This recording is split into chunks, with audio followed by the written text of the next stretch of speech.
C'est Mentissa qui est avec nous. Bienvenue dans les canapés de Culture Vox. Je vous en prie, entrez. Bienvenue. Je présente Pascal et Maïmouna. Comment ça va? Très bien, trop contente d'être là. C'est elle qui chante cette chanson. Magnifique. Bah voilà, parce que tout le monde l'a déjà entendu. Et bam, ce titre qui vous a propulsé dans des sphères complètement dingues et qui figure sur ce premier album. Il faut raconter à ceux qui nous regardent. Quand elle est sortie, la chanson, elle a fait un buzz pas possible. Elle était sur toutes les plateformes et elle faisait tellement de vues sur ces plateformes qu'il y a des mauvaises langues qui disaient « mais c'est pas possible, c'est généré par des ordinateurs, ça peut pas être des vrais humains qui ont liké, qui ont plébiscité cette chanson ». Évidemment, ces rumeurs étaient complètement infondées, mais vous l'avez vécu comment ?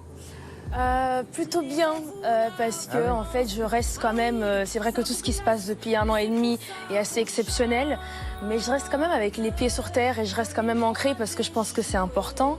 Et puis j'ai un très bon entourage. Voilà, je suis entourée de personnes qui me permettent aussi, voilà, de rester ancrée. Et puis j'ai ma maman, j'ai mes amis. Et voilà, je me dis que j'ai beaucoup de chance, mais que rien n'est acquis. Et pour moi, rien ne sera jamais acquis. Et je pense que c'est ça qui me permet de quand même rester toujours. Et de vivre, voilà, ce que je suis en train de vivre, palier par palier. Mentissa, on va rembobiner un petit peu votre parcours, revenir sur le chemin qui vous a mené au succès. Vous êtes belge, vous avez commencé à chanter à l'adolescence en autodidacte, vers 12 ans, après avoir vu la série américaine Glee. Et puis il y a eu The Voice, un concours auquel vous avez participé, pas 1, pas 2, mais 3 fois. Vous faisiez partie de la team Vianney. La persévérance, vous aussi, c'est l'un de vos signes particuliers? C'est sûr parce que ce qui est difficile, en fait, ce qui est facile, c'est quand tout va bien. Ce qui est difficile, c'est quand on tombe et qu'on n'a plus d'espoir de là se relever et de retourner quand on l'a déjà fait. C'est vrai que j'avais déjà fait The Voice et il s'était rien passé. Donc, en fait, ça demande une certaine force aussi, je pense, de caractère, de se dire bon, je me suis déjà plantée, mais on y retourne. C'est ça qui est dur, mais je pense que la persévérance et la foi payent toujours, selon moi. Et puis, l'humilité aussi, je pense que c'est important, voilà, je pense que c'est une espèce de, voilà, on va dire une recette.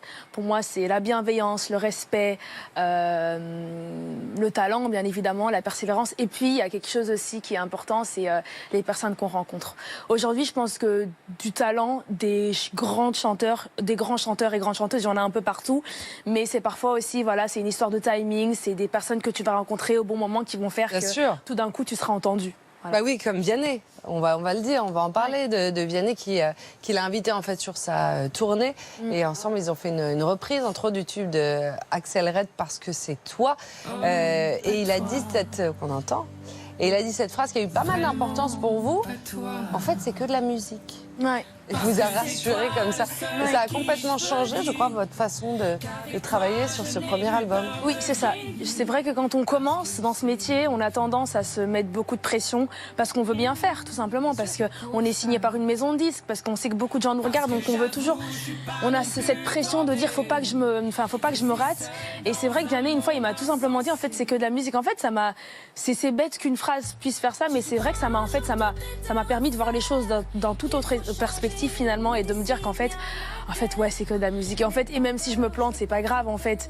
Alors il vous a relaxé, mais dans un film comme Maestro par exemple, on se dit pas, le film où Pascal Arbiot dedans, que c'est juste de la musique. Ah non, c'est tellement important. C'est tellement important, c'est des vies qui se jouent. Comment vous vous êtes préparé justement à rentrer dans cet univers du lyrique et cette compétition qui se joue entre un père et son fils? Moi j'étais extérieure, mais je me suis comportée comme vous savez les femmes qui regardent des personnes qu'elles ont aimées, qui continuent de les aimer, mais en n'étant pas forcément avec, mais qui restent des compagnonnes de route. Je ne sais pas si on dit compagnonne, ouais. Nous, on a le droit de faire mettre du féminin. Des compagnonnes. On fait compagnonnes de route. Ça nous va très bien, nous. Et de rester aussi... de pouvoir accompagner dans la vie le père d'un enfant qu'on a quand même quitté, mais de pouvoir être toujours là. Aider, parce que ça parle aussi non seulement de la rivalité père-fils, mais de transmission. Et puis, qu'est-ce qu'on fait quand on a fini d'aimer? Comment est-ce qu'on continue à aimer quelqu'un qu'on a aimé? Bien sûr. Mentissa, vous allez nous interpréter un titre qui s'appelle Balance. C'est un titre qui dénonce la dictature de la minceur. Ces injonctions, vous les avez reçues depuis toujours? Depuis toute petite. Alors jamais, ça n'a jamais été par rapport à des personnes qui m'ont fait des remarques. C'est toujours moi, depuis toute petite, j'ai toujours eu l'impression voilà, d'avoir des formes en trop. On voit la télé, en fait, on grandit malheureusement inconsciemment avec des images à la télé, sur les réseaux sociaux, et on se rend pas compte. Et en fait, du coup, on idéalise ça et on a l'impression que nous, en fait, on fait pas partie de cette catégorie-là. Donc ça a été très dur et ça a été un long chemin pour moi de comprendre qu'en fait, j'étais très belle comme j'étais aussi et qu'il y avait pas, qu'en fait, il n'y a pas de type corps standard. Et voilà, cette chanson Balance m'a aussi permis de, je sais pas, c'était comme un espèce de cri, mais un cri libératoire en fait, de se dire. Ouais, et puis réparateur. Hein. De toute façon, c'est peut-être votre point commun toutes les trois ce soir. Vous avez toutes fait des œuvres qui réparent, qui accompagnent, qui font du bien sur la transmission aussi d'ailleurs. Et ce soir, vous allez la chanter, cette chanson sur la scène de Culture Box. Vous êtes hyper bien accompagnée, il paraît. Oui, c'est ça, je suis accompagnée de Elvin Gallo en piano. Bienvenue, merci d'avoir accepté l'invitation. Mentissa, je vous propose d'aller rejoindre la scène. Le temps pour moi donc de rappeler que cet album il s'appelle La Vingtaine, qu'il est disponible partout, qu'elle sera en concert le 3 mars 2023 à Montélimar, le 22 mars à Saint-Dizier, le 23 mars à La Cigale, à Paris et en tournée dans toute la France. Pascal Arbillot. Bah oui, évidemment une actrice au sommet. Maestro déjà, réalisé par Bruno Chiche. Il est en salle dès aujourd'hui. Et le film de Noémie Lefort sur sa vraie histoire finalement, qui s'appelle Mon héroïne, sera en salle le 14 décembre prochain. Merci d'avoir été avec nous. Merci beaucoup Daphné. C'est trop chouette. Et Maïmouna Doucouré. Alors ce film il s'appelle Awa, avec Oumou Sangaré, Mister V, Iseul qu'on salue, et puis quand même Thomas Pesquet, l'homme parfait.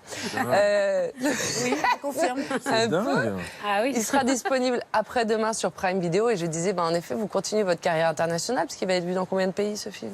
240 pays, en 86 langues. C'est Petite pression. Ça va, vous avez passé un bon moment? Merveilleux. super moment, merci. Merci d'avoir été avec nous. Merci Bravo à vous beaucoup. trois. Bravo, on se retrouve nous demain avec une nouvelle bande à 20h25, Canal 14. D'ici là, on se retrouve sur les réseaux sociaux, évidemment, pour voir ou revoir le meilleur de Culture Box, l'émission. Pour ça, c'est facile. Vous flashez le QR code qui est apparu, vous le connaissez maintenant, c'est un peu votre petit poteau. Voilà, il est en bas à droite de votre écran.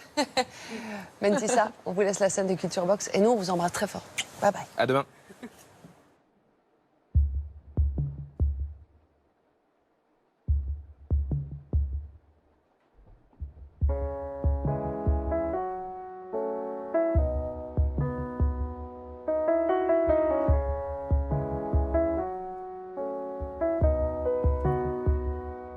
Dis-le-moi, combien cette fois de kilos en trop?